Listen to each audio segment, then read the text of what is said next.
saber, a nação de Israel, eles aguardavam pelo momento de uma grande redenção. Eles aguardavam pelo momento onde Deus se manifestaria na história de uma forma poderosíssima, que viesse a trazer ao homem aquilo que ele havia perdido. O tempo hoje vai ser curto e não dá para falar, mas eu gosto muito de fazer uma distinção entre o livro de Gênesis capítulo número 2, versos 25, para o livro de Gênesis capítulo 3, verso 10. Porque nós vemos a natureza humana passando por um período de transformação.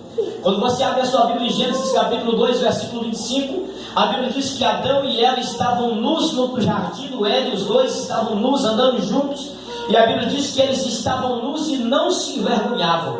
Quando você vê que um casal está nu no jardim do Éden e não sente vergonha um do outro, você vê que o homem ali, ele está tomado pelo sentimento, o seu coração, o seu interior está tomado pela profunda sinceridade, realidade, pureza, ausência de malignidade.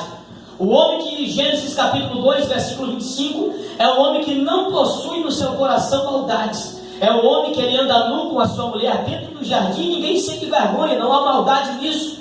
Mas quando você vai para Gênesis capítulo 3, versículo número 10, a Bíblia diz que quando a voz de Deus ecoa no jardim após a queda do homem, a Bíblia diz que eles se esconderam. E quando Deus grita: Adão, aonde você está? Adão diz: eu estou escondido. E por que você está escondido? Eu ouvi a voz do Senhor ecoar pelo jardim e tive vergonha porque eu estava nu. Gênesis capítulo número 3, verso 10, nós vemos o homem se envergonhando pela sua nudeza. Enquanto Gênesis capítulo 2, verso 25, nós vemos o homem não se envergonhando, mesmo estando nu. Então quando você olha para Gênesis 2, 25 e para Gênesis 3, 10, você vê que a natureza humana passou por uma grande modificação. O homem perdeu o seu senso de pureza. Quando você olha para Gênesis capítulo 1, a formação do homem, capítulo 1, capítulo 2 de Gênesis, você vê a Bíblia dizendo que Deus formou o homem do pó da terra, a imagem e semelhança de Deus o formou. Agora o homem que é formado à imagem conforme a semelhança de Deus, no termo hebraico você vai ver que imagem e semelhança, elas são fundidas num só sentido. Que sentido é esse? Que o homem foi formado à semelhança do Deus divino, em pureza, em santidade, em limpeza, em coração purificado. O homem que Deus criou, ele tinha o seu coração puro, conforme Gênesis 2, 25, é uma base fundamental para isso.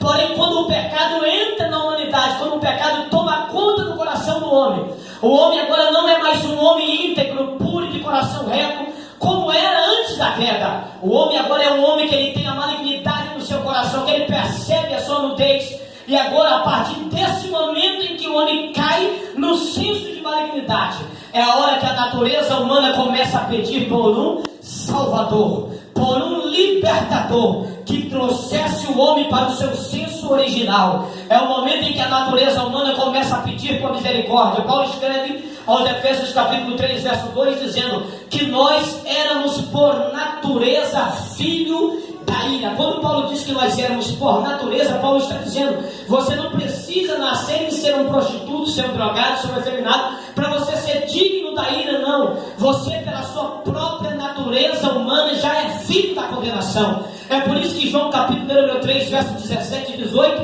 o evangelista vai dizer que o Filho do Homem não veio ao mundo para condenar o mundo, mas para que o mundo fosse salvo por ele. Aí no versículo 18 João vai dizer: porque quem nele crer não será condenado, mas quem não crê, João disse, já está condenado. Sabe por que João está dizendo já está condenado? Porque o homem, pela sua própria natureza humana, ele é filho da ira divina, ele é filho da condenação. Deixa eu abrir um parênteses para dizer uma coisa para você nessa noite: se você não for transformado pelo poder regenerador e transformador de Jesus Cristo, você pode ser a melhor pessoa da terra diante da visão humana. Você não tem direito à entrada no céu, porque todo ser humano, pela sua própria natureza, Paulo escreve aos Romanos capítulo 3, verso 23, dizendo que todos pecaram e destituídos estavam da glória de Deus. Só que tem uma coisa: a natureza humana clama pela redenção. A natureza humana, Paulo escreve aos Romanos capítulo 8, verso 24, dizendo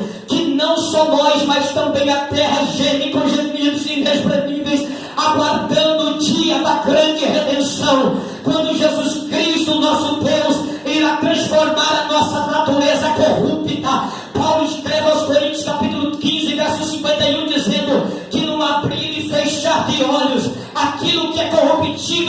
repetirá da incorruptibilidade. Aquilo que é mortal se repetirá da imortalidade. Então nós daremos um prato dizendo: tragada foi a morte e a vitória, porque nada nessa terra, a Bíblia diz que não impedirá a igreja de Cristo lavada e transformada de entrar nos céus pelas portas.